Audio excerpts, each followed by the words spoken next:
चलो तो हम देखते हैं 1.1 जो इंट्रोडक्शन पढ़े थे, हमने एग्जाम्पल को सॉल्व किए थे। अब इस वीडियोस में हम लोग जो 1.1 के सॉल्यूशन एक्सरसाइज होंगे उसके सॉल्यूशंस करेंगे। तो पहला क्वेश्चन पूछ रहे हैं कि क्या एक शून्य एक परिमेय संख्या है, क्या इसे आप p अपन q के रूप में लिख सकते हैं, जहां p और q क्या होगा, एक पूर्णांक होगा, जहां पे q जीरो नहीं होगा। तो देखो इस क्वेश्चन को करने के लिए पहले जीरो के बारे में हम लोग देखते हैं। तो पहले शून्य क्या होता है, देखो शून्य शून्य ये तो ना तो धनात्मक और ना तो ऋणात्मक संख्या है। और दूसरी चीज पॉइंट में अगर देखोगे, पहला पॉइंट में तो ये पॉइंट है, दूसरे पॉइंट में शून्य एक परिमेय संख्या है। शून्य क्या होता है, एक परिमेय संख्या होता है। उसके अलावा तीसरी चीज देखो, पूर्ण संख्या भी होता है। शून्य क्या है, पूर्ण संख्या है।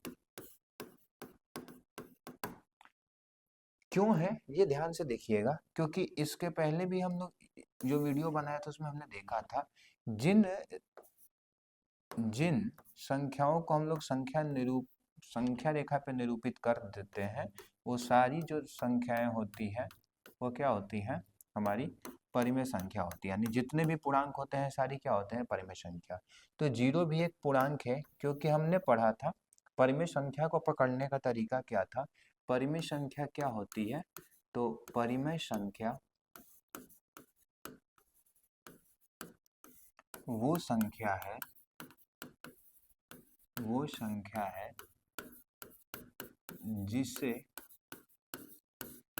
p अपॉन q के रूप में लिख सकते हैं, जहां q जीरो के बराबर नहीं हो सकता। ठीक है, ये पॉइंट ध्यान देने वाला है। और p और q एक सह अभाज्य संख्या होती है। पेन कॉपी ले लीजिएगा और उस पर लिखते चलिएगा। यानी कि अगर हम एक दे दे, माइनस एक दे दे, माइनस तीन दे दे, चार छः दे दे, सात दे दे, इसको हम अपॉन में वन लिख सकते हैं। यानी जितनी भी संख्याएं हमने ये दिखाई है, जो भी ये संख्या है, ये सारी क्या होती है, हमारी परिमेय संख्याएं होती है। भिन्नात्मक संख्याएं जो भी होती है उनको हम क्या कहते हैं, परिमेय संख्या कहते हैं। तो ये तो चीज होता है कि परिमेय संख्या जो होती है वो क्या होती है। इसमें पूछा है जीरो, तो जीरो को भी 0/1 लिख सकते हैं। और क्यों नीचे वाला जीरो नहीं है, तो हम इसे परिमेय संख्या क्या कर सकते हैं, कह सकते हैं, क्योंकि हम इसको p के रूप में क्या कर सकते हैं, लिख सकते हैं। क्या कर सकते हैं, लिख सकते हैं। तो यह एक क्या होगी, परिमेय संख्या होगी।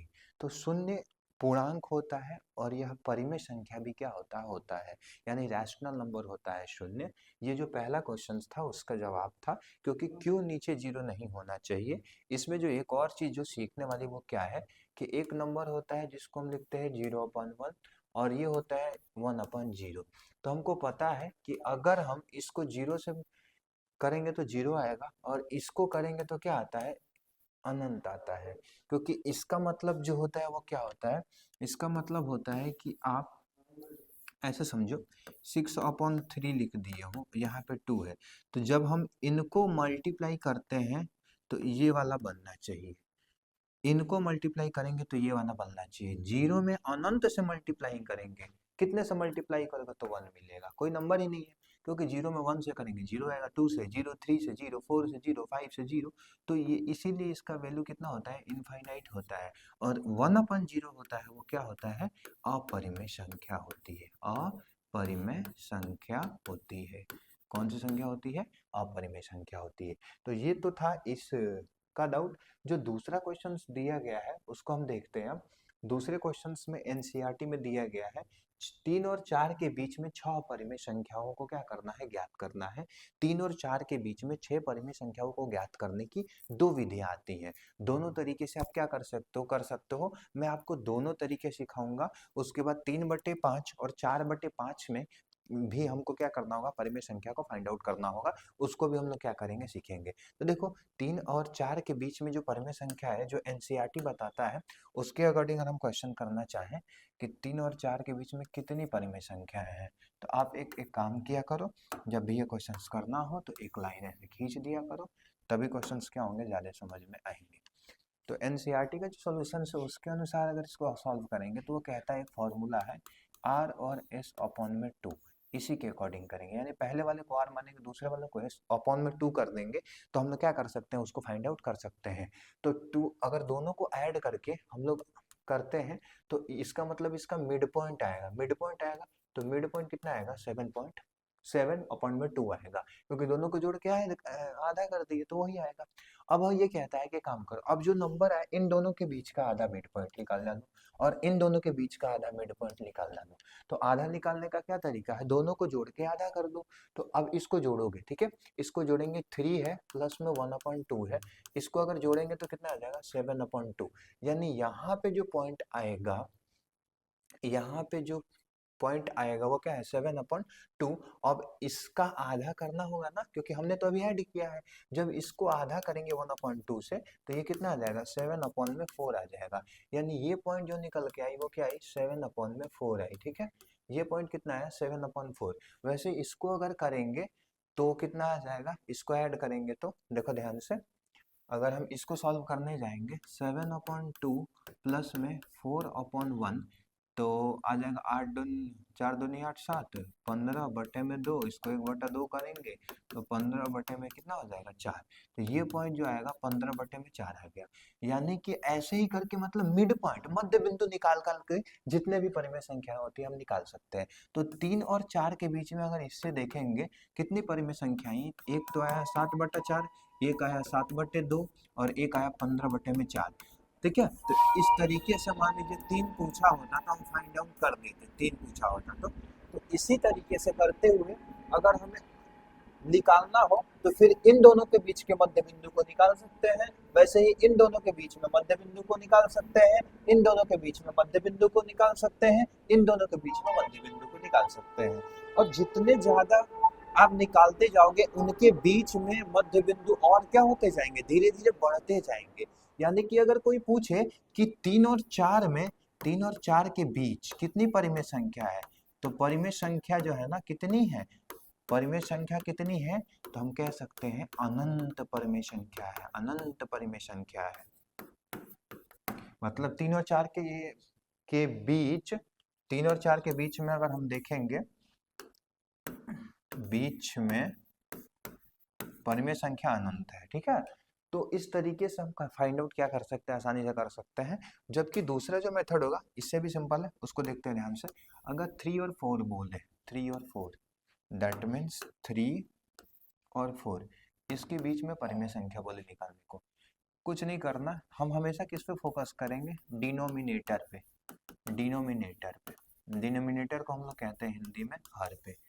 इसमें हम 3/1 कर डालें, इसको हम 4/1 कर डालें। हर बराबर है जितना 6 बोलेगा, 6 परिमेय संख्या निकालने को मान लीजिए, तो हम लोग कितने से मल्टीप्लाई करेंगे, एक बढ़ा करके, एक बढ़ा करके, एक बढ़ाएंगे, 7 का 21 और 7, 7 का 28 और 7। अगर इनको हम देखेंगे तो इनके बीच में 21 और 28 के बीच में, क्योंकि हर बराबर है, 21 और 28 के बीच में कुछ संख्याएं छिपी हुई हैं। 22 है, नीचे 7 ही रहेगा। क्या छिपा है, 23, नीचे 7 ही रहेगा। 24 है, 7 ही रहेगा। 25 है, 7 ही रहेगा। 26 है, 7 ही रहेगा। 27 है, 7 ही रहेगा। कुल मिला के 1 2 3 4 5 6, ये सारी संख्याएं क्या हो गई, दोनों के बीच की परिमेय संख्याएं हो गई। तो इस तरीके से भी हम डिनोमिनेटर को सेम करके आसानी से परिमेय संख्या निकाल सकते हैं। ध्यान देने वाली बात ये होगी कि जरूरी नहीं है कि दोनों विधियों से करोगे तो परिमेय संख्याएं समान है। लेकिन एक चीज ये भी ध्यान देना कि जब भी उसका दशमलव प्रसार करोगे, जब दशमलव में लेके जाओगे तो हमेशा ही हमेशा और हमेशा क्या आएगा, वही सेम आएगा। यानी कि पॉइंट हमेशा 3 और 4 के क्या होगा, बीच में ही फाइंड आउट होगा। ठीक है, अगर अगला क्वेश्चन देखिए, इसी में का जो क्वेश्चन था वो कहते 3/4 सॉरी 3/5 और 4/5 के बीच में परिमेय संख्या बोला था। कितना भी बोल दे, मान लो 5 परिमेय संख्या पूछ दे, 5 परिमेय संख्या ज्ञात करें, तो दोनों के बीच में निकालेंगे। तो ध्यान से देखो, हम कितने से मल्टीप्लाई करेंगे, 6 से करेंगे। इसको करेंगे तो 6 से, इसको भी करेंगे तो कितना से करेंगे, 6 से करेंगे। तो 4/5, इसको भी 6 से कर दो, ऊपर वाले को भी 6 से कर दो, ये हो जाएगा 18/30। ये करेंगे आ जाएगा 24/30। इसके बीच में संख्याएं हैं 19/30। ये दिखा, समझ में आ रहा हो ना कैसे हो रहा है। फिर से क्या आ जाएगा, 20/30, फिर से 21/30, फिर 22/30, फिर 23/30। तो देखो हम इसके बीच में कितनी संख्याएं निकाल दिए, 1 2 3 4 5 और 6 परिमेय संख्या आसानी से क्या कर लिए, फाइंड आउट कर लिए। तो ये लॉ बहुत ही अच्छा मेथड है जो कि हर को बराबर करके परिमेय संख्या निकाल देते हैं। हालांकि कोई भी विधि आपको नहीं देता पेपर में कि आप इसी विधि से निकालें, आप किसी भी विधि से निकाल सकते हैं। लेकिन जब विधियां सीख रहे हैं तो हम लोग फोकस कॉन्सेप्ट पे करेंगे, वो करना कैसे है। तो हम लोग फिर वही काम करते हैं जो पहला वाला था, उसके अकॉर्डिंग क्वेश्चंस को सॉल्व करने की कोशिश करते हैं। तो उसके अकॉर्डिंग अगर क्वेश्चन को सॉल्व करेंगे, यानी 3/5 और 4/5 दोनों के बीच में हमें क्या करना है, मान लीजिए 5 परिमेय संख्याओं को क्या करते हैं, फाइंड आउट करते हैं। और 5 परिमेय संख्याओं को फाइंड आउट करेंगे तो देखिए कैसे फाइंड आउट करते हैं। इसमें जाएंगे तो वही फार्मूला, दोनों को पहले फर्स्ट अगर इनके बीच में निकालेंगे मिड पॉइंट को, तो कैसे निकलेगा, दोनों को ऐड कर दो, पहले दोनों को क्या कर दो, ऐड कर दो। तो 4 और 3 कितना होता है, 60/5। और फिर इसको क्या करना होगा, आधा कर दो, तो ये हो जाएगा 60/10। यानी ये पॉइंट कितना आ गया, 60/10। दूसरा अगर फाइंड आउट करना है, इन दोनों के बीच में करेंगे, 3/5 प्लस में 60 में कितना हो जाएगा, 10। इसको करेंगे तो 10 एलसीएम हो जाएगा, तो ये आ जाएगा 6 और प्लस में 7, 7 6 13/10। इसको करेंगे 1/2, तो 13 कितना आ जाएगा, 20। यानी यहाँ पे जो आएगा वो क्या आएगा, 13/20 आएगा। फिर उन दोनों के बीच में निकालेंगे, तीसरी परिमेय संख्या निकालनी होगी, तो 7/10 प्लस में 4 कितना हो जाएगा, 5। इनका भी लसा कितना आ जाएगा, 10 आ जाएगा। 7 प्लस में 8, 8 7 कितना होता है, 15/10। इसको 1/2 कर देंगे तो 15 कितना हो जाएगा, 20। यानी कि वो यहाँ पे जो वैल्यू आएगी 15 में कितनी आ जाएगी, वो 20 आ जाएगी। ठीक है, फिर से आगे बढ़ेंगे, उसको छोटा भी हम लोग कटा के कर सकते हैं न्यूनतम रूप में लिख करके।